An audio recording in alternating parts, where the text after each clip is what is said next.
नमस्कार एंड सत श्री अकाल, गुड इवनिंग। मैं हूं आरजू काज़मी और आप देख रहे हैं पॉइंट ऑफ व्यू। जी, आज हमारे साथ मारवी सरमद हैं जो कि सीनियर जर्नलिस्ट हैं और आप लोगों ने बहुत फरमाइश भी की थी मुझसे, बहुत मुझे मैसेजेस आए थे और ट्विटर पे भी और फेसबुक पे सब जगह लोग कह रहे थे कि जी मारवी को लेकर आए। तो मारवी खुद बता सकती हैं कि मैं कितने दिनों से मारवी के पीछे पीछे घूम रही हूँ और finally thank you so much Marvi कि आपने थैंक ज्वाइन किया। Thank you so much. बहुत तो शुक्रिया आटू, आप हमेशा जो है बहुत, you are always very kind and I am sorry I have been really not responsive to you for several days. और मैंने अचानक बस आपका मैसेज देख लिया और उसकी भी वजह है, वो मैं आपको प्रोग्राम में अभी बता दूं या प्रोग्राम के दौरान बताऊं, क्योंकि वो बहुत बिल्कुल बिल्कुल प्रोग्राम में बताएं। नहीं, मैं बिल्कुल आपसे शिकायत नहीं कर रही, आई नहीं, अंडरस्टैंड। आप आप शिकायत नहीं, मैं आपके प्रोग्राम के तवज्जो से मैं शिकायत कर रही हूँ कि उसकी वजह जो है, मेरा फोन जो है वो इस तरह क्लटर हो गया। उसकी वजह ये है कि जिन लोगों ने गालियां वालियां देनी होती है उनको ट्विटर पे गालियां देके तसल्ली नहीं होती। मेरा जो है फोन नंबर उसको लीक किया गया और सोशल मीडिया के ऊपर बाकायदा उसको जो है स्क्रीनशॉट्स बना के, मेरा जो व्हाट्सएप का है उसके उसको जो है वो खुलेआम जो है वो उसकी तशहीर की गई। और उसके बाद से हालत ये है कि मुझे हर मिनट के अंदर 100-150 मैसेजेस आ जाते हैं और उसकी वजह से मेरे जो अपने अहम मैसेजेस होते हैं वो बहुत नीचे दब जाते हैं और मुझे बहुत 1 हफ्ते 1.5 हफ्ते के बाद टाइम निकालना पड़ता है कि मैं I go through all the WhatsApp messages. तो इस वजह से मैंने व्हाट्सएप यूज करना ही तकरीबन बिल्कुल खत्म कर दिया है, क्योंकि you know it's not worth it कि आप अपने बारे में इतनी गालियां और इतनी गंदी गलीज तस्वीरें जो है वो भेजते हैं। आई जस्ट कांट, मुझे समझ नहीं आती कि इसका क्या फायदा होता है, लेकिन बहरहाल उनका ख्याल है कि वो इस्लाम के लिए बड़ा जिहाद कर रहे हैं, गंदी तस्वीरें भेज के, गंदी गालियां निकाल के। लेकिन वही मैं इधर से ही फिर हम स्टार्ट लेते हैं कि क्यों इस तरह का हमारा बिहेवियर है, क्यों लोग इस तरह करते हैं मारवी आपके हिसाब से। मुझे पता नहीं, इसकी मुख्तलिफ नफ्सियाती, आप किसी नफ्सियाती माहिरीन को जरूर आप बुलाएं और उनसे पूछें कि ऐसा बिहेवियर, क्योंकि ये सिर्फ पाकिस्तान में नहीं है। मैं यहाँ पे अमेरिका में हूँ, इस तरह का बिहेवियर अमेरिकनों में भी है, इस तरह का बिहेवियर हिंदुस्तान के लोगों में भी है। आप मोदी साहब के खिलाफ कोई बात करके तो देखिए, उनको कोई क्रिटिसाइज करके तो देखें, वही होता है आपके साथ जो यहाँ पे इमरान खान के खिलाफ बात करने पे होता है या फौज की किसी पॉलिसी को क्रिटिसाइज करने पे होता है। तो मेरा ख्याल है कि, और इसी वजह से आप देखिए पूरी दुनिया के अंदर ये जो पॉपुलिस्ट किस्म के, फाशिस्ट किस्म के लीडर्स हैं, ये तकरीबन काफी जगहों पर इलेक्शन लड़के और जीत कर जो है वो विराजमान है हुकूमतों की गद्दियों पर। तो इसकी कोई ना कोई वजह तो होगी, कोई हमारा कोई सिस्टम है पूरी दुनिया का जिसके खिलाफ इतना आउटरेज मौजूद है, मगर वो लोगों को चैनल नहीं मिलता। और जब वो लोगों को चैनल मिलता है तो उन्हें जो बताया जाता है कि ये शख्स जो है ये हमारी सिविलाइजेशन के खिलाफ है, हमारे मजहब के खिलाफ है, हमारी रिवायत के खिलाफ है, सब उसके ऊपर चढ़ाचढ़ दौड़ते हैं, जैसा कि शायद उसी तनकीद की वजह से ही उन्हें जिंदगी के सारे प्रॉब्लम्स जो है उनका सामना करना पड़ता है और ये उनकी फ्रस्ट्रेशन अपनी जो है वो निकलती है। मैं इसको ज्यादा पहले तो बिल्कुल माइंड नहीं करती थी, क्योंकि मुझे ऐसा लगता था कि ये लोग बेचारे जाहिर है कि पाकिस्तान से बहुत मोहब्बत करते हैं, इनके लिए मजहब बहुत अहम है, इस्लाम की से बहुत मोहब्बत करते हैं और उसी मोहब्बत में ये जब समझते हैं कि कोई भी शख्स जो है इन दोनों इस्लाम के और पाकिस्तान के खिलाफ है, तो फिर ये उसके ऊपर इस तरह से चढ़ाई कर देते हैं। लेकिन अब दुख इसलिए होता है कि देखिए ना, मोहब्बत का होना तो बहुत अच्छी बात है, लेकिन मोहब्बत में अंधे होकर और सही और गलत की तमीज ना रहना, ये एक बहुत बड़ा अलमिया है। और अगर ये हमारे मुल्क में इतना ज्यादा है तो फिर हमें जाहिर है कि फिक्र करने की जरूरत है।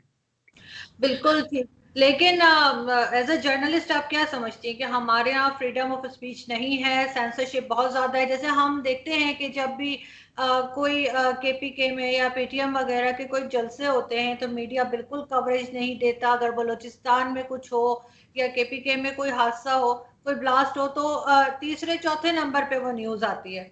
लेकिन अगर पंजाब में हो जाए, कराची में हो जाए या इस तरह से किसी जगह हो, इस्लामाबाद वगैरह, तो फर्स्ट न्यूज यही चल रही होती है। ये हमने खुद ही अपने आप को काट के अलग किया हुआ है बाकी सूबों से, या हम क्या कर रहे हैं? क्योंकि इंडिया हमारे ऊपर क्रिटिसाइज करता है तो किसी हद तक सही भी लगती है वो बात। इंडिया तो खैर, इंडिया क्रिटिसाइज करता है, उसपे तो हंसी आ सकती है आपको। इंडिया के अपने अंदर जो है वो बहुत से मसाइल हैं, और मैं उन इंडियंस को की बात को ज्यादा मोतबर समझूंगी जो कश्मीर पे होने वाले मजालिम, या अपने जो मणिपुर, मिजोरम में होने वाले मसाइल, जो लोगों पर मसाइब हैं, उनके ऊपर बात करते हैं पहले। और पहले इस पे बात करते हैं कि उनके भारत की जो हुकूमत है वो किस तरह से भारत के लोगों के ऊपर जुल्म कर रही है। मुसलमान जाहिर है जो वहां पे हैं वो भारत के ही लोग हैं, जो क्रिश्चियन हैं वो भारत के ही लोग हैं। तो मैं उन उन इंडियंस को ज्यादा मोतबर समझूंगी, बजाय इसके कि जो उल्टा बंदूक लेके पाकिस्तान की तरफ निशाना बना के खड़े हो जाए। इनमें और उन पाकिस्तानियों में कोई फर्क नहीं है जो पाकिस्तान के अपने मसाइल को छोड़कर भारत के ऊपर जो है वो क्या देखे देखे जी, हम तो बहुत अच्छे हैं, भारत में देखें ये हो रहा है। तो आप दरअसल अवाम के, लोगों के, इंसानों के बहुत ही दकीक मसाइल और इंसानों की बहुत ही जो मसाइब हैं उनका इस्तेमाल सिर्फ इसलिए कर रहे हैं ताकि आप देखने में अच्छे लगे और दूसरा देखने में बुरा लगे। तो मेरा ख्याल है कि आप दोनों एक ही तरह के हैं फिर। तो मैं इस, लेकिन जो आपने बात की कि जो है बलूचिस्तान और खैबर पख्तूनख्वा के हवाले से, यही कुछ जो है मामला सिंध के भी हैं। सिंध के अंदर जो हमारे नेशनलिस्ट बहन भाई हैं उनके ऊपर बहुत ज्यादती, बहुत जुल्म हो रहा है। जस्कम के लोगों को, अभी जस्कम का एक फैक्शन है उसको आपने दहशतगर्द भी करार दे दिया, उसको बैन कर दिया। तो बैन जब आप करते हैं तो आप दहशतगर्दी का जो कानून है उसके तहत बैन करते हैं, क्योंकि वही एक कानून है। और उस कानून के तहत जब आप बैन करते हैं तो उसका मतलब होता है आप इसको दहशतगर्द तस्लीम कर रहे हैं। मतलब ये एक वो लोग हैं जो कभी बंदूक उठाकर बात नहीं करते, ये अपनी कौमियत के हवाले से बात करते हैं और अपनी कौम के लिए हकूक जो है, अपनी कौमियत के लिए हकूक की बात करते हैं। बलूचिस्तान की आपने बात की, यहाँ तो पीटीएम जो बिल्कुल सेपरेटिस्ट है ही नहीं, जो यानी पश्तून पश्तून लोगों के अंदर सेपरेटिज्म बिल्कुल खत्म हो चुका है, क्योंकि उनको मालूम है कि उनका जो हकूक है उनको उन्हीं इसी पाकिस्तान की एंटिटी के अंदर ही मिलेंगे। तो अब तो पश्तून अवाम के अंदर से आप मुझे बता दें, मेरा नहीं ख्याल कि कोई एक नारा भी सेपरेटिज्म का उठता है। सिर्फ ये हकूक की बात करते हैं और पीटीएम करती है, यही इनको इतनी बुरी लगती है। तो आप ये समझ लें कि बलूचिस्तान जहां से सेपरेटिज्म का कुछ पॉकेट्स हैं, जहां पर एक आधी 2-3 डिस्ट्रिक्ट्स हैं जहां पर ये प्रॉब्लम ज्यादा है, वहां से तो अब आप पूरे बलूचिस्तान के अवाम को उसके अंदर रगड़ते हैं। अभी कल ही की बात है, आज ही मैंने ट्वीट देखी एक साहब की बलूचिस्तान से, और उन्होंने तस्वीरें उसमें डाली हुई हैं जिसमें खातून की तस्वीर है जिसको गोली मार के मार दिया गया, और उसका 4 साल का बच्चा जिसको उसको भी गोली लगी है, वो जख्मी है और वो हॉस्पिटल में है।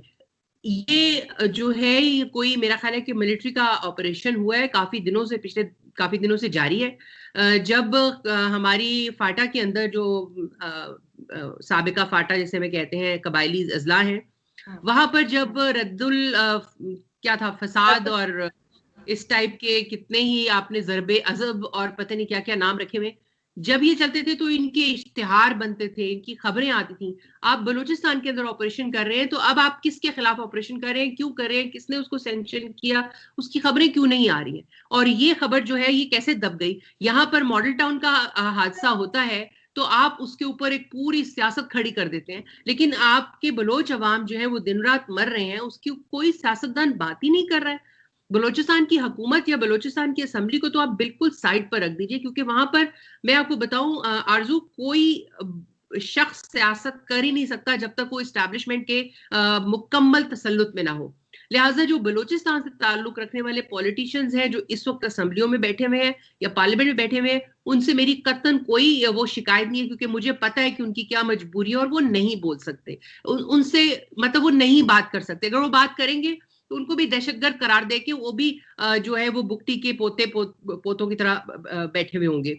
तो लेकिन मेरा जो शिकायत है वो बनती है हमारे मीडिया से। अच्छा, और मीडिया की भी अगर आप बात कर दें तो मीडिया तो मंजूर पश्तीन का भी नाम नहीं ले सकता, तो ये बलोचों का, बेचारों का कहाँ से नाम लेगा?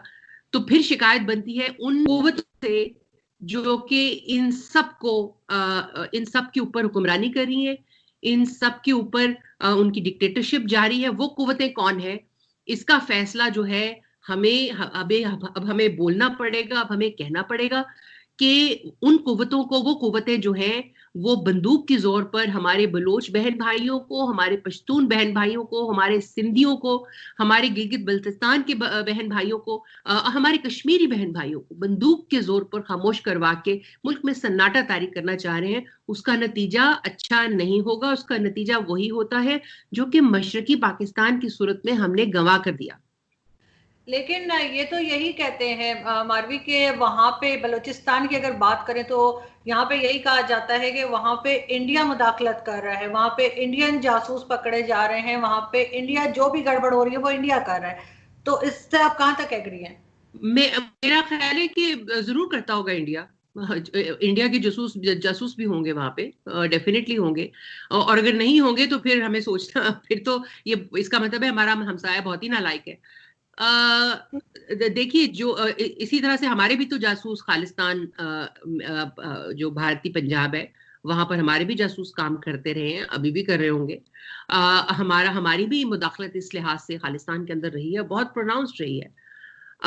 हमारी मुदाखलत भी जो है वो इस किस्म के जो फिशर्स हैं, इंटरनल फिशर्स हैं भारत के अंदर, उसमें रही है, और इंडिया की भी होगी। लेकिन मसला ये है कि क्या हिंदुस्तान ने, भारत ने ये हमें मजबूर किया कि हम अपने बलोच बहन भाइयों का जो है इस्तेसाल करें? क्या भारत हमें कहता है? और अगर हम भारत के कहने की वजह से ये करते हैं तो, और जो जो जो कुव्वतें करती है, इसका मतलब वो तो फिर जो है दुश्मन की एजेंट है हुई ना। फिर जो कुव्वतें हमारे बलोच बहन भाइयों का कत्ल कर रही हैं, उन पे ऑपरेशन कर रही हैं, फिर वो भारत की एजेंट हुई अगर भारत ही सब कुछ कर रहा है तो फिर इसका मतलब है हमें सोचना चाहिए कि जिस मुल्क की फौज ही दुश्मन के साथ मिली हुई हो, तो ऐसा तो नहीं है ना, हमारी फौज तो दुश्मन के साथ नहीं मिली हुई ना। तो इसका मतलब यह है कि फौज जो कुछ कर रही है वो भारत नहीं कर रहा, हमारी फौज का फैसला है। तो अगर हमारी फौज का फैसला है तो सवाल भी तो फिर हमें फौज से ही करना पड़ेगा ना। लेकिन हम तो यही कहते हैं कि वहां पे कुछ भी नहीं है, सब कुछ ठीक है, सब नॉर्मल है, कोई किस्म का कोई मारकाट नहीं हो रही, कोई बंद नहीं है, किसी से नहीं कहा जा रहा, जो कि सुना है कि नहीं कहा जा रहा है कि पासपोर्ट दिखाओ या आईडी कार्ड दिखाओ, इस तरह की जो जो बात आप कर रही हैं उस बात से यहाँ पे बिल्कुल जो हुक्मरान है वो ना करते हैं, वो कहते हैं सब कुछ भी नहीं हो रहा। तो फिर मंजूर पश्तीन की जैसे ऐसा आपने भी बात नहीं की, हो रहा। मंजूर पश्तीन का इंटरव्यू खैबर टीवी ने रिकॉर्ड किया था, वो रिकॉर्डेड इंटरव्यू जो है वो ऑन एयर करने से रोक दिया गया। तो फिर ये क्यों रोक रहे हैं इनको टीवी पे आने से, मोहसिन दावड़ को, मंजूर पश्तीन को? या बलूचिस्तान की जैसे आप बात कर रही है तो वो ये तो साफ इनकार कर रहे हैं, कह रहे हैं वहां पे ऐसा कुछ भी नहीं है। देखिए, अगर ऐसा कुछ नहीं है आरजू, तो फिर तो मीडिया को वहां जाकर, मीडिया वहां पे जाके कोई कुछ भी कवरेज कर ले, जो गैर मुल्की मीडिया है उसको भी जाने दे। क्यों एनओसीज की आपने जो है वो शराइत रखी हुई है? आपको ख्वार होना पड़ता है पहले एनओसी के लिए, वहां से स्टोरी नहीं कर सकते। अगर कर भी ले तो उसके बाद आपको ये पता नहीं है कि आप खैरियत से, खैर खैरियत से अपने घर वापस पहुंच जाएंगे अपने बच्चों के पास। तो फिर तो ये सब कुछ होना ही नहीं चाहिए। लेकिन ये है, वहां पे बलूचिस्तान एक ममनुआ इलाका है हमारे लिए। अगर आप ये समझते हैं कि वहां कुछ नहीं हो रहा तो जाने दे, जर्नलिस्ट खुद अपना ग्रुप बनाए और खुद जाके वो कर ले। उन्हें, जर्नलिस्टों को क्यों कहा जाता है कि आप हमें बता के जाएं? अगर वहां पे ऐसा कुछ नहीं है तो क्यों जर्नलिस्टों को कहा जाता है कि हम ही आपकी पार्टी लेकर जाएंगे? यानी कि जो ग्रुप है जर्नलिस्टों का वो यही लेकर जाता है आईएसपीआर। और अव्वल तो बलोचिस्तान में तो कभी लेकर गया नहीं।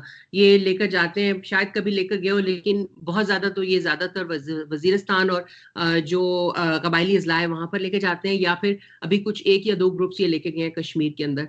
लेकिन खुद क्यों लेके जाने पड़ते हैं इनको? अगर ऐसा कुछ नहीं है तो फिर जर्नलिस्ट खुद जाएं अपनी अपनी अपनी गाड़ियों पे। और वो तो अगर नॉर्मल इलाका है तो फिर होने दें। फिर वहां पे एनजीओ को भी काम करने की इजाजत नहीं है, एनजीओ के ऊपर भी सख्त जो है वो पहरा है। जो इंटरनेशनल एनजीओ हैं उनको भी जाने का जो है एनओसी जो है वो नहीं दिए, बमुश्किल एक दो को शायद मिलते हैं। बहुत सी एनजीओ तो बलूचिस्तान से निकाल ही दिया गया है, आईएनजीओ को। तो अगर ऐसा कुछ भी नहीं है, वहां पे सब कुछ ठीक ठाक है, तो फिर ये सब कुछ क्यों किया जा रहा है? ये ना करें, आप इजाजत दें, खुली इजाजत दें। मिसिंग पर्सन्स के ऊपर भी कोई बात नहीं होती, चाहे वो सिंध के हों चाहे वो बलूचिस्तान के हों, उसी तरह से लोग गायब हो रहे हैं और उसी हामिद तरह से मीर उनके घर करते पे थे, बैठे। हामिद मीर करते थे ना मिसिंग पर्सन पे बात, तो 5 गोलियां उनके पेट में उतार दी। तो अब कौन करेगा? अब सबीन महमूद ने बलूचिस्तान की बात की, उसको उसको मरवाने के बाद उसके जो कातिल था उसकी जो है इतनी सीक्रेसी में उसकी सारी जो है प्रोसीडिंग्स हुई, हियरिंग्स हुई, किसी को पता नहीं कि उसने क्या बयान दिया, बस उसको फांसी भी मिल गई। तो हम कैसे यकीन कर ले कि सबीन महमूद के जो कातिल है वो वही था जिसके बारे में कहा गया कि वो था। हमें, क्योंकि उसने तो बलूचिस्तान के ऊपर बात की थी, उसके बाद हमने उसकी लाश देखी इसी तरह से। और उसके बाद आप देखें सबीन के बाद जो है बलूचिस्तान पे और खासतौर पे हामिद मीर के वाक़े के बाद बलूचिस्तान के ऊपर कौन खतरा मोल ले सकता है पाकिस्तान में रहते हुए बात करने का? क्योंकि आप हर एक को भारत का एजेंट बना देंगे, हर एक के खिलाफ आप ये करेंगे ये चूंकि बलूचिस्तान के हकूक की बात कर रहा है इसलिए ये भारतीय एजेंट है। तो इसका मतलब ये है कि बलूचिस्तान के अवाम आपके लिए भारतीय एजेंट है, क्योंकि कोई अपने हक के खिलाफ हक के लिए बात ही ना करे। अगर बात करेगा तो वो भारत का एजेंट हो जाएगा। तो मुझे तो लगता है कि भारत की विकेट के ऊपर आप खुद खेल रहे हैं। आप खुद जो शख्स हमारे बलोच बहन भाइयों और पश्तून बहन भाइयों का हक अदा करने पे तैयार नहीं है, उन पे जुल्म और ज्यादती करने पर मुसर है, वो है भारत का एजेंट। जो उनके हकूक की आवाज उठा रहा है वो भारत का एजेंट नहीं है, वो पाकिस्तान की सालमियत के लिए फिक्रमंद है। बिल्कुल ठीक। मुझे मारवी बताएं कि आपको जो अभी नई हुकूमत, अब तो खैर 2 साल हो गए इमरान खान साहब को आए हुए, उसके बारे में कुछ बताएं कि कैसी लग रही है आपको? बहुत से लोग ये भी कहते हैं कि उनका अपना कोई डिसीजन होता ही नहीं है, एक दिन कुछ कहते हैं, दूसरे दिन कुछ कहते हैं, फिर कहीं से फोन आ जाता है तो लॉकडाउन खुल जाता है, फोन आता है लॉकडाउन लग जाता है। तो आपको लगता है कि वो अपनी मर्जी से कोई काम कर पा रहे हैं या अभी तक नहीं कर रहे?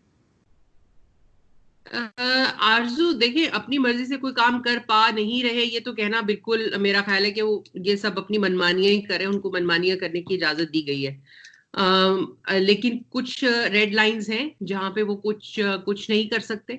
मसलन जो अब अफगानिस्तान में तालिबान के साथ प्रोसेस है अमन मुआहदे का, जिसमें आपको अफगानिस्तान की हुकूमत, तालिबान और अमेरिका की हुकूमत के साथ मुज़ाकरत करने होते हैं। इसके अंदर कोई सिविलियन हुकूमत का कतन कोई रोल नहीं है। इसी तरह से भारत के साथ जो मामलात हैं, इमरान खान ने मेरा ख्याल अकलमंदी का फैसला ये कर लिया कि नवाज शरीफ की हालत को देख के उसने सोचा कि मुझे भी जो है वो ये किसी और के हवाले ही कर देना चाहिए, काम मुझे इसमें हाथ नहीं, पंगा नहीं लेना चाहिए इसमें।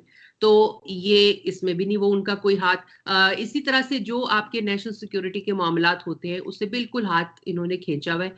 जो आपके डिफेंस मिनिस्टर हैं वो मुसलसल छुट्टियों पर, यानी कि उनकी तो आपके मुल्क में अगर किसी को मुसलसल हॉलिडे चाहिए ना तो उसको डिफेंस मिनिस्टर बना देना चाहिए, क्योंकि उसका कोई काम नहीं होता।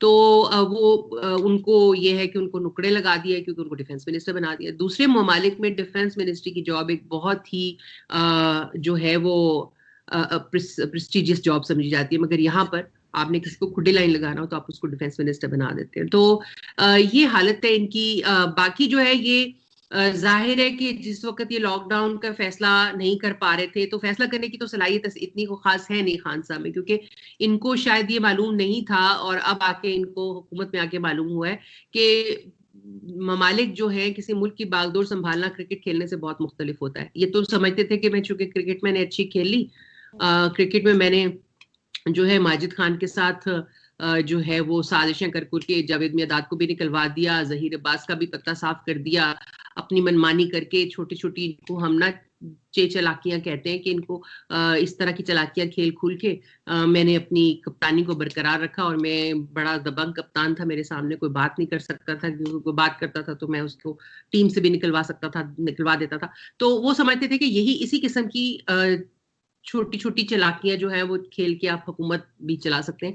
तो इनको इनके ऊपर बड़ा इंकशाफ ये हुआ है हुकूमत में आके, कैसी बात नहीं है, हुकूमत चलाना जो है वो बच्चों का खेल नहीं है। और खासतौर पर पाकिस्तान जैसे मुल्क की, जो एक हमारा मुल्क बहुत कॉम्प्लेक्स पेचीदा मुल्क है और हमारे मुल्क की बहुत एक पेक्यूलियर हिस्ट्री है।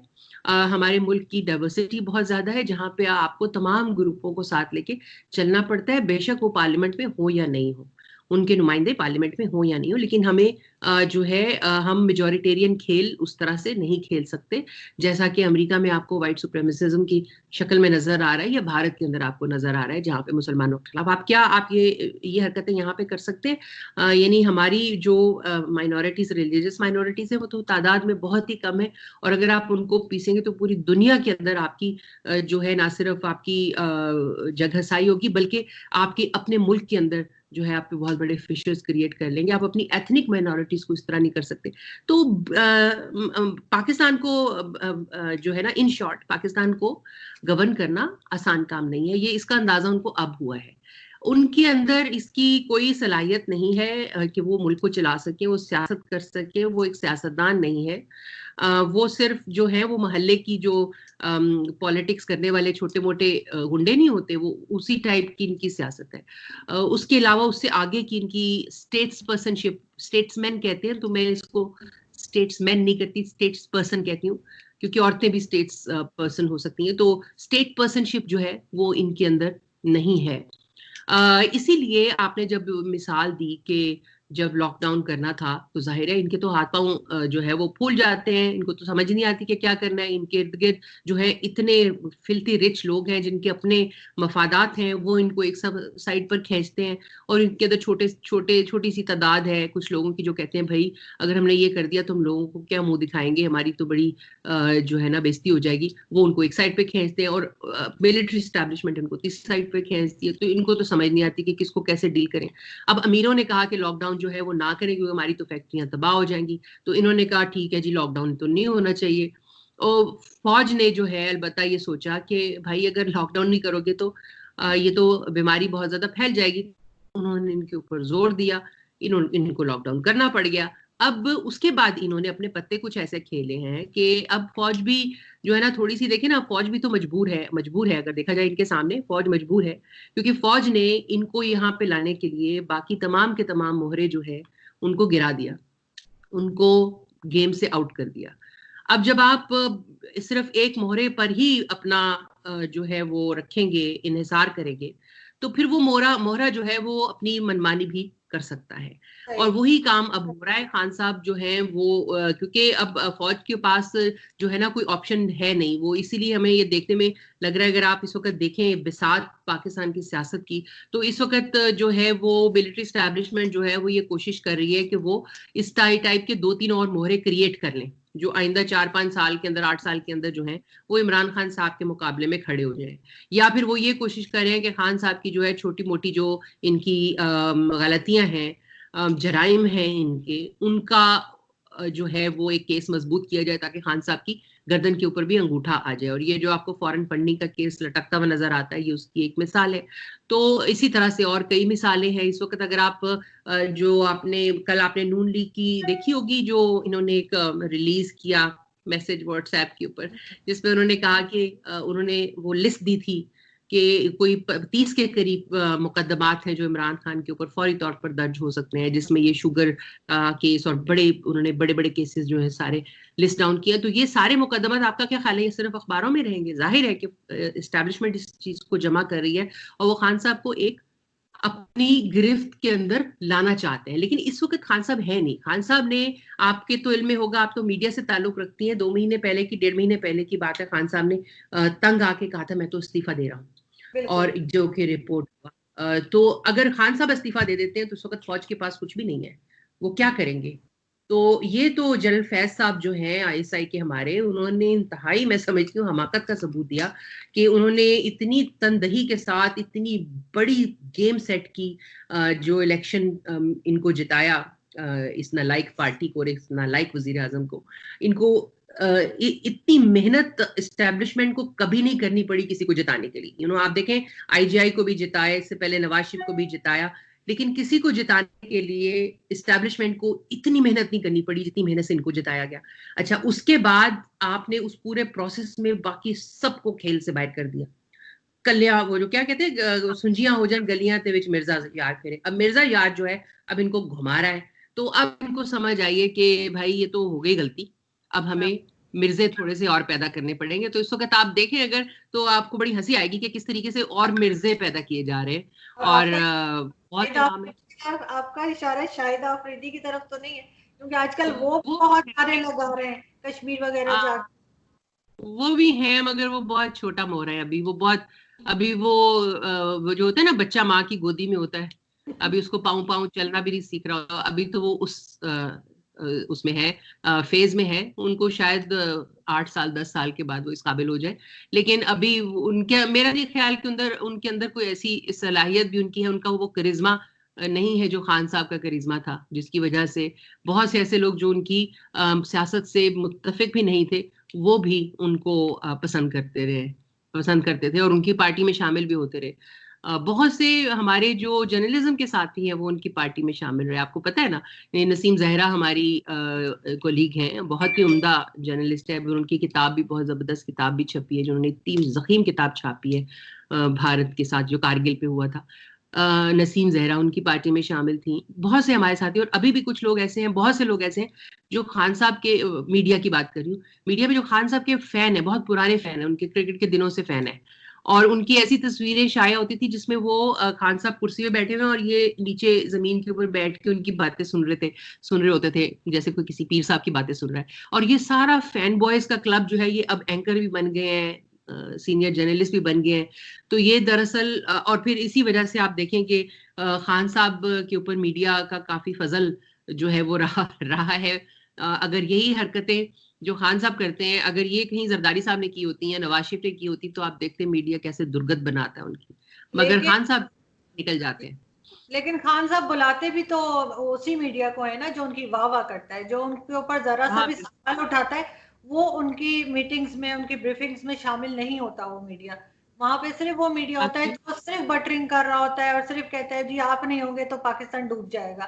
तो मुझे ही बताएं, मारवी के इंडिया पाकिस्तान रिलेशंस को कैसा लेके चल रहे हैं खान साहब? आपको लग रहा है कि कुछ बेहतरी की तरफ जाएंगे या मजीद हालात बिगड़ते हुए नजर आ रहे हैं, खासतौर पे जो कश्मीर इशू है और इस सब चीजों को? देखिए, खान साहब तो पहली बात यह है कि इंडिया के साथ रिलेशंस को लेकर नहीं चल रहे हैं, ये सिर्फ फौज चल रही है। खान साहब का किसी भी फॉरेन रिलेशन से कतन कोई उनका ताल्लुक नहीं है, किरदार नहीं है। ये जो यूएन में वो तकरीर करने के लिए चले गए थे, तो ये इस किस्म की शोबाजी के लिए उनको रखा हुआ है, उसके अलावा इनका कोई जो है वो किरदार नहीं है। लेकिन जो भारत के साथ हमारे ताल्लुकात हैं, देखिए इसमें यह है कि हमने पत्ते कुछ ऐसे खेले हैं कि दुनिया को देखने को ये लग रहा है कि हम तो कह रहे हैं भारत को कि भाई अमन के लिए बातचीत कर लो, भारत नहीं मान रहा है। और जो भारत रीजंस देता है वो ये कहता है कि भाई तुम लोग जो अपने दहशतगर्द हैं, जिहादी तंजीमें हैं, उनको तो तुम लोग कुछ कंट्रोल करते नहीं हो। तो एक साइड से वो हमें जो है वो हमले करती जाती हैं, दूसरी साइड से तुम लोग कहते हो कि अमन की बात करते हैं। तो हम तो ये करके 20-25 सालों में थक गए हैं। खासतौर पे जब से ये आए थे मुशर्रफ साहब, तो उन्होंने बड़ा आपको पता नहीं, आप उम्र में बहुत छोटी हैं हमसे, लेकिन उस वक्त आप अगर सियासत में एक्टिव थी तो आपको याद होगा कि 2002-3 में जो आपके मुशर्रफ साहब हैं, इन्होंने बहुत ढोल ढमाकों के साथ जो भारत की तरफ हाथ बढ़ाया था। और अगर वही हाथ, अगर आप सोचें, अगर जरदारी साहब ने, नवाज शरीफ ने बढ़ाया होता उस तरीके से, तो उनका क्या हाल होता। अभी तो उन्होंने सिर्फ बातें की तो उनका ये हाल हो गया। तो खैर, मुशर्रफ साहब ने ये बढ़ाया था हाथ, और उसके बाद जो है ये उम्मीद थी कि ये सिचुएशन बेहतर होगी, और बेहतर हुई भी। लेकिन फिर 2008 में जब ये मामला हुआ मुंबई के बम धमाकों का, उसके बाद फिर मामला जो है वो मजीद से मजीद बिगड़ते चले गए। हमारी कुछ कैलकुलेशंस गलत साबित हुई, और ये जो अभी आपको एलओसी पे नजर आ रहा है, देखिए मैं जो है इस बात से तो इनकार नहीं करती हूँ कि एलओसी के ऊपर ये चीजें होती हैं, और एलओसी की जो वो एक सीज फायर था जिसका मुआहदा भी मुशर्रफ साहब के दौर में हुआ था, उसकी जो खिलाफ वर्जियां हैं वो गाहे बगाहे होती रहती हैं। अब है उनके अंदर जो तेजी आई है, अलबत्ता मुझे ऐसे लग रहा है कि दोनों ममालिक में, आप देखें खासतौर पे कोरोना की वबा के बाद, दोनों ममालिक में ऐसा माहौल हो गया है कि अगर फौज के आप अखराजात में इजाफा करेंगे तो उस पर बहुत ज्यादा अवामी जो है वो रद्देबल जाहिर किया जाएगा। और भारत में तो बहुत सालों से इसकी बात हो रही है। मोदी साहब के आने से पहले से ये बात हो रही है कि फौज का जो है वो बजट बहुत ज्यादा डिस्टर्ब करता है बाकी जो सेक्टर्स हैं उनको, तो इसको कम करने की जरूरत है। और खासतौर पे आजकल के जो हालात हैं जिसमें बर्री अफवाज का को बहुत ज्यादा काम उस तरह से नहीं है, क्योंकि उस तरह से हमले नहीं होते, और ना ही अब हमलों का कोई जो है, क्योंकि यूएन के जिस तरह से जो सिस्टम है और जो वर्ल्ड पावर्स का सिस्टम है, उसमें इस तरह से फिजिकली हमले होना जो है वो बहुत नामुमकिन सी बात हो गई है। तो लिहाजा ये बजट जो है इसको कम कर दिया गया। भारत में बहुत अरसे से ये बहस जारी है। तो अब जो कोरोना के बाद इस बहस में शिद्दत आ गई है। ये कुछ महीने 2 महीने पहले की बात है, मेरा ख्याल है मार्च की बात है, जब भारत ने इसराइल से स्मॉल आर्म्स का बहुत बड़ा ठेका किया था। बहुत बड़ा तो नहीं, लेकिन मतलब अगर आप असलहे के ठेकों को देखें उस मुकाबले में वो कुछ भी नहीं था। गालिबन 18 मिलियन का था या कुछ इस तरह डॉलर्स का।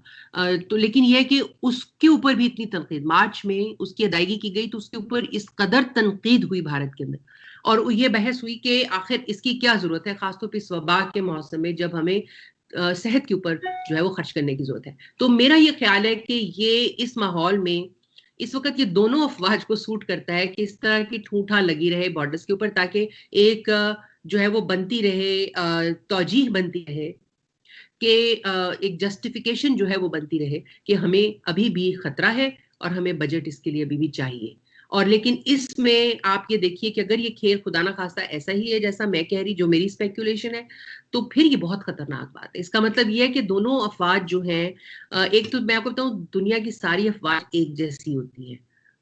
कोई ये पाकिस्तान की अफवाज कोई ज्यादा बड़ी वो नहीं है, शैतान नहीं है। सारी अफवाज एक जैसी होती है।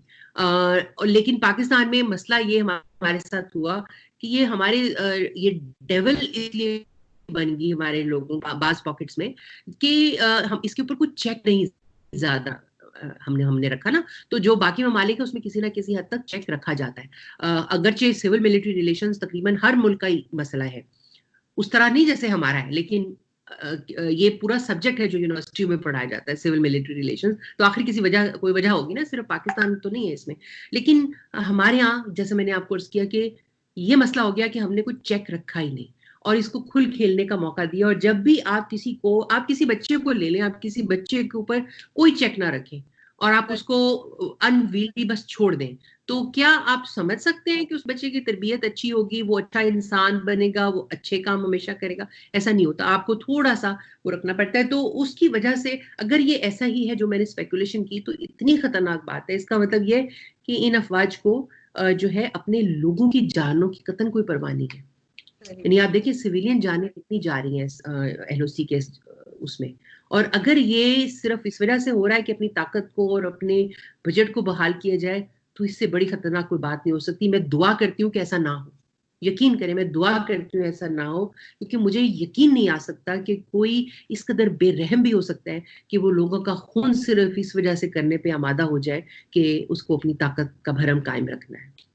लेकिन मारवी, एक चीज और यहाँ पे मैं ऐड करना चाहूंगी कि जैसे नैब की बात होती है ना हमारे यहाँ, कि जब जैसे आपने देखा होगा रिसेंटली शहबाज शरीफ साहब को जैसे नैब ले, तो ये चीज सिर्फ पॉलिटिशियंस के साथ ही क्यों होता है? नैब केसेस जो है वो ये क्यों नहीं पूछते कि जो जजेस प्रॉपर्टीज खरीद रहे हैं, जो रिटायर्ड जजेस हैं वो प्रॉपर्टीज खरीद रहे हैं और जो खर्चे कर रहे हैं, या जो रिटायर्ड फौजी हैं, जो भी है, चाहे वो आर्मी चीफ हो या कोई भी हो, वो कहाँ से सारा कुछ खरीद रहे हैं इधर उधर दूसरी कंट्रीज में जाके, ऑस्ट्रेलिया में, कहाँ कहाँ पे आपको मालूम ही होगा कि उनकी प्रॉपर्टीज हैं। तो इसके ऊपर कोई चेक एंड बैलेंस नैब क्यों नहीं करता? सिर्फ पॉलिटिशियंस को ही क्यों पकड़ा जाता है, बाकी इदारों को क्यों नहीं पूछते? आरजू, जैसे मैंने अर्ज किया कि जब आप किसी भी इदारे के ऊपर या किसी भी शख्स के ऊपर या किसी भी ग्रुप के ऊपर, ग्रुप को छोड़ दें तो खैर जो है वो सिविल उसमें आ जाते हैं, लेकिन कोई इदारा, आपकी हुकूमत का, रियासत का कोई भी इदारा है, अगर आप उसके ऊपर चेक एंड बैलेंस नहीं रखेंगे तो उसका नतीजा यही होगा कि अगर उस इदारे ने कुछ ना भी गलत किया हो तो तब भी वो शकूक व शुबहात और क्रिटिसिज्म की जद में आता जाएगा। और खास तौर पे फौज एक ऐसा इदारा है जिसके बारे में आपको, उसके पास एक तो बंदूक होती है, उसकी मसल पावर जो है वो ज्यादा होती है, उनकी तादाद, वो सबसे बड़ी ऑर्गेनाइज फोर्स होता है किसी भी मुल्क में। किसी भी मुल्क में फौज जो है सबसे बड़ी ऑर्गेनाइज फोर्स होता है। एक उसके कमांड एक अथॉरिटी के नीचे होते हैं इतनी बड़ी तादाद लोगों की, और इसकी वजह से उनकी मसल पावर बहुत ज्यादा होती है। इस तरह के इदारे को जब आप अनविल्डी छोड़ दें तो इनकी जो पावर है वो बहुत ही नेगेटिव जो है वो टर्न ले सकती है, बहुत नेगेटिव डायरेक्शन में जा सकती है। और दूसरी बात यह है आरजू के फौज का इदारा एक ऐसा इदारा है कि जो हर कौम, हर मुल्क ये चाहता है कि वो अपनी फौज को सर पे बिठा के रखे, उसकी बहुत इज्जत करे, बहुत उसकी रिस्पेक्ट होती है। अब यहाँ पर जब हम देखते हैं वेटरन्स डे होता है यहाँ पे अमेरिका में, वेटरन्स का मतलब है कि वो फौजी जो जिंदा वापस आ जाते हैं अपनी ड्यूटियां करके और रिटायर होते हैं, उनको वेटरन्स कहा जाता है। और वो जो वेटरन्स डे है उसके ऊपर जो रेस्टोरेंट्स हैं उसके अंदर उस पे जगह हर रेस्टोरेंट पे लिखा होता है कि आज जो है हमारे फौजियों के लिए ये खाना फ्री है, या 50% डिस्काउंट है, या 40%, यानी बड़े बड़े डिस्काउंट्स जो है फौजियों के लिए अवेलेबल होते हैं आपने। और फिर जब वो एंटर होता है फौजी, मैं क्योंकि इस दफा ये जो पिछला वेटरन्स डे था उस पर यहीं पर थी, और न्यूयॉर्क की स्टेट में थी उस वक्त में, तो मैं आपको बताऊं कि हम किसी रेस्टोरेंट में जाते थे, फौजी बैठा होता तो सारे लोग खड़े होकर तालियां बजाने लगते थे, उनको सैल्यूट करते थे। फिर अगर आप बिल देते हुए अगर कोई फौजी आ जाए तो उसको कहा जाता है sir thank you for your service. यानी एक फौजी का एक हर मुल्क में, मैं जहां भी गई हूँ वहां पर फौज का एक मुकाम होता है, उसकी एक इज्जत होती है, उसकी रिस्पेक्ट होती है। इस तरह से हम भी चाहते हैं कि हम अपनी फौज की रिस्पेक्ट करें, हमारे पास भी हीरोज हों, हम उसको हम अपने, और हमारे फौजी जान भी तो देते हैं ना, जो हमारे आम फौजी हैं, जो सिपाही हैं, वो देखिए उनके जब ताबूत आते हैं बॉर्डर से, तो हमारे ही बेटे हैं ना, वो हमारे बच्चे हैं, हमारी भाई हैं वो, और हमें जाहिर है कि तकलीफ होती है, दुख होता है, तो हमारा दिल चाहता है कि हम भी अपनी फौज की उसी तरह से रिस्पेक्ट करें जैसे बाकी कौमें करती हैं। तो हमें इस हक से महफूज जो है वो रखा जा रहा है, महरूम रखा जा रहा है फौज को इस तरीके से नेगेटिव करके। ये जो इसको मनफियत जो है फौज को हम नहीं दे रहे, इसको वो लोग दे रहे हैं जो फौज को किसी भी तनकीद की जद से दूर रख रहे हैं, जो फौज को के ऊपर कोई चेक्स एंड बैलेंस नहीं रखना चाह रहे। उसका नतीजा ये है कि फौज एक बसीयत इदारा भी कमजोर होती है और उसकी आवाम के अंदर जो है पजीराई भी बहुत कम हो जाती है। तो हम ये चाहते हैं कि हम अपनी फौज की इज्जत और तकरीम उसी तरह से करें जैसे बाकी कौमें करती हैं, मगर हमारी फौज उसी तरह से अवाम को जवाबदेह हो जैसे बाकी कौमों की अफवाज है। तो इसको अगर आप समझें तो मेरा ये ख्याल है कि ये आर्गुमेंट जो है ये फौज के खिलाफ नहीं है, ये मुल्क के हक में है। बिल्कुल बिल्कुल, यही बात मैं भी कह रही हूँ। लेकिन एक चीज और है मारवी, जैसे सिंध में बहुत दिनों से, हम वैसे तो इंडिया पे बहुत बात करते हैं और बहुत दफा शोर भी मचाया जाता है यहाँ गवर्नमेंट की तरफ से भी कि वहां पे मुसलमानों के साथ सही नहीं हो रहा, जो भी उनका उनका लॉ आया था रिसेंटली सीए या किसी के ऊपर, किसी बात के ऊपर भी हम बहुत बोलते हैं। लेकिन हमारे यहाँ माइनॉरिटीज का क्या हाल है वो आप भी जानती हैं, मैं भी जानती हूँ। सिंध में मुसलसल जो हिंदू कम्युनिटी रहती है उनकी बच्चियों को 14 साल की, 12 साल की, 15 साल की जो बच्चियां हैं उनको उठा के ले जाते हैं। मियाँ मिट्ठू नाम के कोई आदमी है, और उनको ज़बरदस्ती जो है वो उनको इस्लाम कबूल करवा के और उनकी शादियां करवाई जाती हैं। उस पर बहुत दफ़ा लोगों ने शोर मचाया, बहुत दफ़ा वहाँ पे जो लोग रहते हैं वो अब डरने लगे अपनी बच्चियों के लिए। लेकिन कुछ ख़ास नहीं कर पाए हैं, ना पीपल्स पार्टी ना ही फेडरल गवर्नमेंट। आपको क्या लगता है कि क्या करना चाहिए? देखिए, बात यह है कि हमें सिर्फ एक चीज का ख्याल रखना चाहिए और वो है रूल ऑफ लॉ। कानून जो है वो सबके ऊपर उसका इतलाक हो, चाहे वो कोई मजहबी शख्सियत है, चाहे वो किसी हुकूमत के इदारे से है, रियासत के इदारे से है, चाहे वो कोई बहुत पावरफुल मालदार इंसान है, जो भी है, सबके ऊपर कानून का बराबर इत्तलाक होना चाहिए। और दूसरी बात यह है कि कानून जो है, हुकूमत जो है वो कानून का इत्तलाक करती है और पार्लियामेंट या जो कानून साज इदारे हैं, असम्बलियां हैं, वो कानून बनाती है। ये दोनों इदारे इतने आज़ाद हो कि वो अपनी मर्जी और अपनी मंशा के मुताबिक अपना काम अंजाम दे सके। अब सिंध असम्बली ने कानून बनाया था जो ज़बरदस्ती के ये जो फोर्स्ड कन्वर्जन्स हैं इनके खिलाफ एक कानून बनाया था। उस कानून को गवर्नर साहब उसको जो है नहीं लागू किया गया, क्योंकि बहुत सारे मौलवी हजरात जो उन्होंने मुजाहिरा किया और उस बात की धमकी दी कि वो पूरा सिंध बंद कर देंगे अगर इस कानून को जो है वो बनाया जाएगा। इसमें Hafiz Saeed by the way आगे आगे थे, उनकी पार्टी जो उनकी जमात है। और उसके बाद जो है हालांकि असम्बली ने वो कानून पास कर लिया, लेकिन फिर गवर्नर साहब को जो है हुक्म दिया गया आप उस कानून को जो है वापस कर लें। उस कानून को गवर्नर साहब ने मंजूर नहीं किया, वापस कर दिया। वो कानून आज तक भी असम्बली के अंदर उसी तरह से मुअल्लक है और अभी तक असम्बली की जरूरत नहीं हुई कि उस कानून को दोबारा से उसके ऊपर बहस करे, दोबारा उसको पास करे और दोबारा उसका जो है नफाज हो। उसकी वजह यह है कि कानून साज इदारा जो है वो आपके मुआशरे के कुछ लोगों से डरता है। वो क्यों डरता है, उन लोगों को किसकी पुष्टपनाही हासिल है, इसके ऊपर हमें जो है बात करने की जरूरत है कि वो कौन है जो इस किस्म के जो मुल्ला हजरात है उनकी पुष्टपनाही कर रहा है, जिसकी वजह से इन मुल्लों की इतनी ताकत है कि ये इलेक्टेड इदारे को भी अपना यरगमाल बना सकते हैं। और इसी तरह से हुकूमतें जो हैं वो कानून का इतलाक नहीं कर पाती हैं। यानी इस किस्म के लोगों के ऊपर कानून की बिल्कुल, वैसे तो कहते हैं ना मेरे और आपकी बात हो तो कानून के हाथ बड़े लंबे होते हैं, लेकिन जहाँ पे ये साहब इस तरह के जना आ जाए सो कॉल्ड उलमा या मौलवी, वहां पर कानून के तमाम जो हाथ वात आंखें नाक कान सब कट जाता है, कुछ भी बाकी नहीं रहता। तो मैं ये समझती हूँ कि एक तो हमारे इदारों को हमें बहुत मजबूत करने की जरूरत है और कुछ इदारे जो ऐसे लोगों की पुष्टपनाही करते हैं उनकी सरजनिश करने की जरूरत है, उनको कटहरे में खड़ा करने की जरूरत है कि आपके जो है आप किस फिर आप इसका मतलब है कि आइन, पाकिस्तान के आइन को खुद पामाल कर रहे हैं तो गद्दारी के मुर्तकिब हो रहे हैं। ये संगीन गद्दारी है ना, आइन के मुताबिक ये संगीन गद्दारी है अगर हम आप पाकिस्तान के अपने आइन को इस तरीके से जो है नलिफाई करने की कोशिश करेंगे।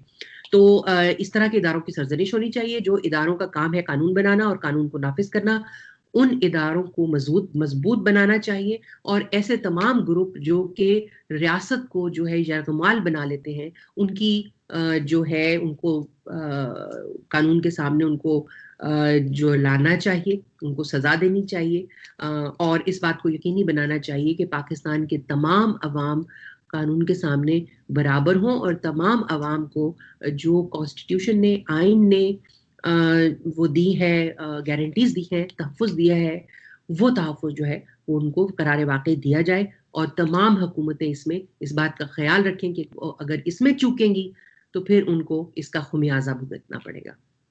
क्योंकि अभी तक तो किसी ने इसके ऊपर काम नहीं किया है। कराची अगर आपने देखा ही होगा तो कराची में मैंने पहले भी अपने शोज में कई बार ये बात की है कि पारसी कंपाउंड होता था, वहाँ पे सारे पारसीज रहते थे और मैं मेरे स्कूल की फ्रेंड्स भी वहाँ पे होते थे। तो वो पारसी कंपाउंड अब खाली हो गया है। वो सब लोग कहीं कोई किसी कंट्री, कोई किसी कंट्री जाके भाग गए जिसे कहते हैं। वो भाई परवेज भाई से मेरी बात हुई, मैंने उनसे यही बात की तो वो कहने लगे कि यहाँ पे तो क्रिश्चियंस भी नाम बदल के रह रहे हैं। हमने जो हाल अपनी माइनॉरिटी का किया है तो वो उन्होंने मुझे एक दो नाम भी बताए जो मुस्लिम्स नाम थे। वो कहने लगे कभी सुना है ये किसी क्रिश्चियन का नाम? कहते हैं यहाँ पे ये नाम रखे हुए हैं उन्होंने। हिंदूज को भी बहुत कम रह गए हैं और पिंडी में जो गुरुद्वारे थे वो अब ऐसे हैं जैसे वहां पे लोग रहते हैं, लोगों के रहने के घर, मतलब अभी के नहीं, सालों से बने हुए हैं। इसका मतलब है कि वहां गुरुद्वारों में जाने वाले लोग या तो है नहीं या फिर उनको जाने नहीं दिया जा रहा या क्या बात है। लेकिन ये चीजें जो है ना हमारा मीडिया डिस्कस करता है ना हम खुद डिस्कस करते हैं। और एक तरह से अभी भी जब कोरोना वायरस इतना ज्यादा फैला हुआ है तब भी जो है वो इन्होंने मसाजिद खोल दी थी और लाल मस्जिद वाले तो ये भी अनाउंस कर रहे थे कि जी, अनाउंसमेंट उन्होंने की थी कि जी सब लोग आए और जुड़ जुड़ के खड़े हों नमाज के लिए, कोई फर्क नहीं पड़ता, कुछ होगा तो हम जिम्मेदार हैं।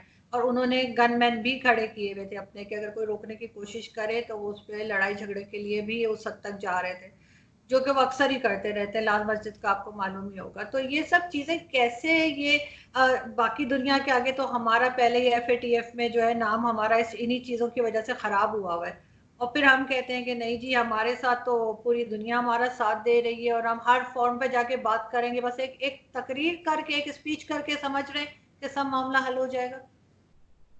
जी बिल्कुल यही बात है और अनफॉर्चुनेट बात है। देखें यहाँ पर अमेरिका में और बहुत सी मुख्तलिफ जगहों पे, इटली में भी मैं सुन रही थी कि इन्होंने माइनॉरिटीज के ऊपर छोड़ा कि वो अपनी जो रमजान गुजरा है उसमें मुसलमान तो माइनॉरिटी है ना इन इलाकों में, तो इन पे छोड़ा कि आप अपना फैसला जो है खुद करें और तकरीबन तमाम जगहों पर मुसलमानों ने ये फैसला किया कि वो अपनी मसाजिद को बंद रखेंगे। और उसके बाद जो है इस तरह से तरावी के दौरान भी लोगों को यही कहा गया कि अपने अपने घरों में नमाज अदा करें। पाकिस्तान में अगर आप देखें तो पाकिस्तान में इन्होंने ईस्टर मनाने के लिए क्रिश्चियंस के लिए बारे में तो बयान जारी किया कि आप अपने घरों पे रहकर ईस्टर मनाएं, लेकिन जब उसके बाद रमजान आया तो सबकी सब हिम्मत जो है वो हवा हो गई और इनको तरावियों की और सबकी इजाजत जो है वो देनी पड़ी। तो यही मैं कहती हूँ कि आप जब कुछ ग्रुपों को इस बात की इजाजत देंगे कि वो अपनी मनमानी करें, तो फिर आप दरअसल पूरी रियासत को यरगमाल बना लेते हैं। उसके बाद फिर कोई भी मुश्किल फैसला हो आप नहीं कर पाते। और यही हाल जो है ये कवानीन का भी है कि कानून बनने ही नहीं दिया जा रहा कि जो हमारे जो माइनॉरिटीज हैं उनकी दादरसी करें। बहुत ही अफसोसनाक बात यह है कि मुल्क बनने के 70 साल से ज्यादा अरसा गुजर गया और उसके बाद हमने हिंदू मैरिज एक्ट बनाया। 70 साल से हमारे हिंदू बहन भाइयों के पास मैरिज एक्ट ही नहीं था।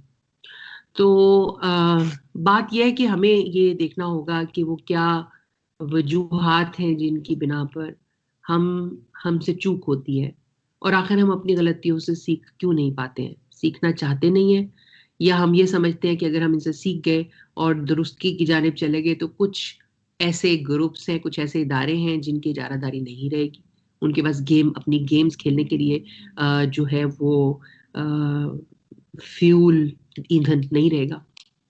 तो ये बदकिस्मती है। आपने देखा कि जो अहमदियों के खिलाफ और जो जिस तरह से पिछली गवर्नमेंट के खिलाफ ये जो हादिम रिजवी वगैरह का एक धरना था, उसको किस तरह से सपोर्ट हासिल हुई, उनको जब वो जा रहे थे उनको पैसे दिए गए, लिफाफे दिए गए कि जी आप वापस जाने के पैसे हैं, आप हमारा फख्र है, हम आपके बड़े फैन हैं। कौन लोग थे जो उनको सपोर्ट कर रहे थे? और जब एक जज ने ये फैसला दिया कि उनको ये सपोर्ट थी और एक खास इदारे की तरफ से थी, तो उस जज का जो हाल कर रहे हैं अब आपको देख लें। हालांकि वो जज जो है हमारे काजी फायज ईसा साहब, ये हमारे अगले चीफ जस्टिस होंगे सुप्रीम कोर्ट के। और इनके मैं आपको ये बता दूं क्लियरली, इनके बहुत से फैसले ऐसे हैं माजी में जिन पे हम खुद एतराज करते रहे हैं। पे लगता था ये बहुत इस्टेब्लिशमेंट के मर्जी के मुताबिक फैसले दिए गए हैं और हम उन पे बहुत एतराज करते रहे, उनके फैसलों से हमें पूरा इख्तलाफ होता रहा है। लेकिन बात यहाँ पे उस उसूल की है कि अगर एक जज ने एक फैसला दिया, एक खास इदारे के खिलाफ गया वो फैसला, और उसके बाद उस जज को इस तरह से हाउंड किया जा रहा है कि उसको मिसाल बनाया जा रहा है तमाम जजों के सामने कि अगर आइंदा आपने भी कोई ऐसी हरकत की तो आपके साथ भी यही होगा, और एक पूरी रायामा हमवार की जा रही है जज साहब के खिलाफ, जो कि मैं समझती हूँ बहुत बड़ी बदकिस्मती है पाकिस्तान की। ये चीजें हमें किसी अच्छी जगह पर नहीं लेके जा रही हैं, ये हमें बहुत अल्लाह रहम करे हमारे हाल पर। लेकिन ये बहुत खौफनाक जो है हकाइक है जो हमें अथाह गहराइयों में खुदा ना करे लेके जा सकते हैं। बिल्कुल ठीक है। मारवी, लास्ट क्वेश्चन है ये कि हमने जो ब्लास्फेमी लॉ बनाया है वो भी हमने एक तरह से हमने किसी को, जैसे वो कहते हैं ना लाइसेंस टू किल, उस तरह की कोई चीज हमने दे दी है कि जिसको मर्जी आती है किसी के ऊपर भी नाम लगा देते हैं। जैसे मशाल खान 3 साल हो गए उसके केस को, और इस तरह से पूरे एक पढ़े लिखे ग्रुप ने, ये मैं नहीं कहूंगी कि जाहिल थे, मदरसे के थे या कुछ थे, यूनिवर्सिटी के बच्चे थे, और उन्होंने उसको मार डाला। लेकिन हम कोई अकल करने को तैयार नहीं है, कुछ समझने को तैयार नहीं है। तो ये कब तक चलेगा? इसी तरह से जुनैद हफीज का केस है। जुनैद हफीज जो यूनिवर्सिटी में पढ़ाते थे, उनको 7 से 8 साल तो उनको जेल में हो गए, सिर्फ इसके ऊपर के कोई भी उठ के फतवा जारी कर देता है या बोल देता है इसने ये कहा है वो कहा है, और फिर सब मारने के लिए निकल पड़ते हैं। हम अपने सिवा ना किसी को इंसान समझते हैं और ना ये समझते हैं कि उसको जीने का हक है। दुरुस्त फरमा रही हैं। अगर देखा जाए तो अब कहा जाता है कि मशाल खान को इसलिए उनके ऊपर ये इल्जाम लगाया गया क्योंकि उन्होंने यूनिवर्सिटी एडमिनिस्ट्रेशन में जो घपले और गलत काम हो रहे थे उसकी काफी अरसे से वो निशानदेही कर रहे थे, और इसी तरह से एडमिनिस्ट्रेशन के लोगों ने, उनमें से कुछ लोगों ने इसको जो है वो ढाल बनाया ब्लास्फेमी को और ये उन पर किया। लेकिन मैं इसमें ये सवाल करती हूँ भी जिन्होंने इल्जाम लगाया उनकी तो ये वजूहात हो सकती हैं कि वो जाहिर है कि उनको मालूम था कि वो गलत इल्जाम लगा रहे हैं, उन्होंने इस वजह से लगाया कि उनका अपना कोई मफादात थे और जिस पे ज़र्ब लगा रहा था बशार खान, तो इसलिए उन्होंने कर दिया। मगर जिन लोगों ने उनको मारा, जिन लोगों ने लिंचिंग की, वो तो उन्होंने तो इस्लाम के नाम पर की ना, उनको तो ये मालूम नहीं था, वो तो ये नहीं सोच रहे थे कि अच्छा इसने एडमिनिस्ट्रेशन के खिलाफ किया है, ये दे ऐसी की तैसी, नहीं। वो तो कह रहे थे कि इस शख्स ने, वो इनकार कर रहा था और बाद में पता भी चल गया कि वो फेसबुक के जो उनके स्टेटस के उन्होंने स्क्रीनशॉट्स बनाए हुए थे वो थे भी फोटोशॉप, उनके वो थे ही नहीं। ये सब कुछ साबित भी हुआ, अदालत में भी साबित हुआ। लेकिन इसके बावजूद वो एक दफा कोई शख्स खड़ा होकर कह देता है कि इसने ब्लास्फेमी की है, तो उसके बाद आप देखें हमारे सब लोग जो है उसके पीछे आंख बंद करके चल पड़ते हैं और हम इंसानियत को बिल्कुल नजरअंदाज कर देते हैं, उससे फरामोश करके जो है ऐसी हरकतें करते हैं जो मेरा ख्याल है अल्लाह और उसके रसूल को सख्त नापसंद है। मेरा नहीं ख्याल कि रसूल पाक सल्लल्लाहु अलैहि वसल्लम को ये चीज पसंद आएगी जिस तरीके से मशाल खान को कत्ल किया गया, किसी को भी कत्ल किया गया। हम तो अपने देखिए बच्चों को वो स्टोरी सुनाते हैं कि रसूल पाक के ऊपर कूड़ा फेंकने वाली जो खातून थी, रसूल पाक को तो उनकी भी फिक्र होने लगी जब वो काफी दिन के लिए नहीं आई, तो और उनके घर जाके फिर उनकी खैरियत पूछी और उसके बाद देखा वो बीमार है तो उनकी तीमारदारी भी की। तो उस रसूल के उम्मती होके आप हमारे ना सिर्फ हमारे नबी की तौहीन कर रहे हैं बल्कि उनकी तमाम तालीमात की और सारे मजहब की आप तौहीन कर रहे हैं जब आप उनका नाम लेके और ऐसे इस किस्म के हरकतें करते हैं जिनकी कोई गुंजाइश ना इस्लाम में है ना हमारे रसूल की तालीमात में है। तो इसका मतलब यह है कि आप सबसे बड़े तौहीन मजहब के मुर्तकिब वो लोग हैं जो रसूल पाक का नाम लेके ये हरकतें करते हैं। तो हमें ये चीजें तो सोचनी चाहिए ना, मगर जब कोई आवाज आ जाती है कि वो इसने तौहीन मजहब की तौहीन रिसालत की है तो वहां पर हम अपना सब कुछ अकल खैरत सब भूल जाते हैं और वो हरकतें करते हैं जिनके लिए रसूल ने खुद मना फरमाया। बिल्कुल ठीक।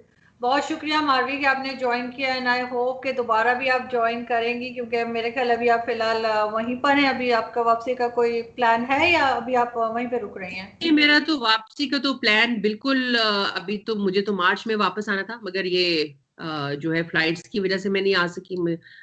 अब मैं जो है जैसे ही अव्वल तो मेरा यहाँ पे जो फेलोशिप है इसमें कुछ महीने अभी रहते हैं, उसके बाद तो मुझे आना ही है। लेकिन मुझे वैसे अपने फैमिली से मिलने के लिए आना है क्योंकि मेरे वालिद साहब की का इंतकाल हुआ था मार्च में और मैं उस वक्त भी नहीं आ सकी थी। तो उसके लिए तो मुझे आना है, लेकिन उसके अलावा भी जो मेरा फेलोशिप जैसे खत्म होगी तो मुस्तकिल तौर पर भी आना है मुझे पाकिस्तान वापस। बिल्कुल ठीक। तो फिर इंशाल्लाह आपसे दोबारा हम कोशिश करेंगे कि आपको मैं मैसेज करूंगी और फिर देखती हूँ कितने दिन में आप रिप्लाई मिलता है आपका, तो हम फिर जरा बैठेंगे और थोड़ी चीजें डिस्कस करेंगे। बहुत शुक्रिया। Thank thank you. You very, बहुत थैंक यू। शुक्रिया। शुक्रिया।